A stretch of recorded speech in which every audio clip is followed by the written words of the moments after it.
Hello, welcome to కథా కోకిల YouTube channel. ఒక మంచి కథతో మిమ్మల్ని కలుస్తున్నాను. ఒక సముద్రపు ఒడ్డున ఒక పిల్లవాడు చాలా ఆనందంగా ఆడుకుంటున్నాడు.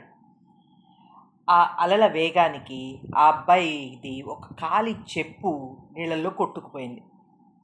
ఆ అబ్బాయికి చాలా దుఃఖం వచ్చింది. ఆ అబ్బాయి సముద్రపు ఇసుకలో ఈ సముద్రం ఒక దొంగ అని రాసి వెళ్ళిపోయాడు.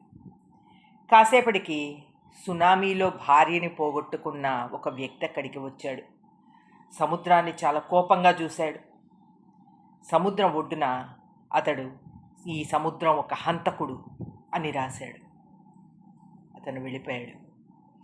తర్వాత కాసేపటికి చేపలు పట్టేవాళ్ళు సముద్రంలో నుంచి బయటికి వచ్చారు.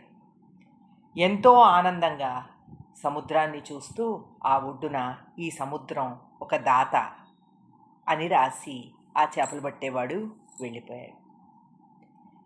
మరి కొంతసేపటికి ముత్యాల వ్యాపారి అక్కడికి వచ్చాడు.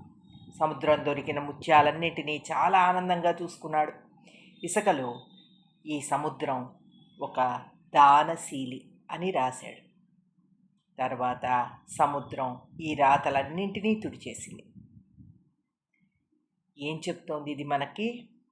ఈ ప్రపంచం దృష్టితో నిర్మించబడింది. మీ గురించి ఒక్కొక్కరు ఒక్కొక్క అభిప్రాయాన్ని పెట్టుకొని ఉంటారు.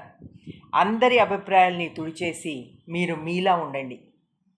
మన నిజాయితీగా ధర్మంగా ఉంటున్నామా అని మన గురించి మనం తరచి చూసుకుంటూ జీవించాలి. కానీ మిగిలిన వారి అభిప్రాయాలకు విలువనిస్తూ వారు కోరుకున్నట్టుగా మనం జీవించడం జరగనిది. మీ మనసుకు మీరు పవిత్రులుగా ఉంటే చాలు. అందరినీ మెప్పించాల్సిన బాధ్యత మన మీద లేదు. వారందరి అభిప్రాయాల కోసం జీవించకుండా మన కోసం మనం జీవిద్దాం.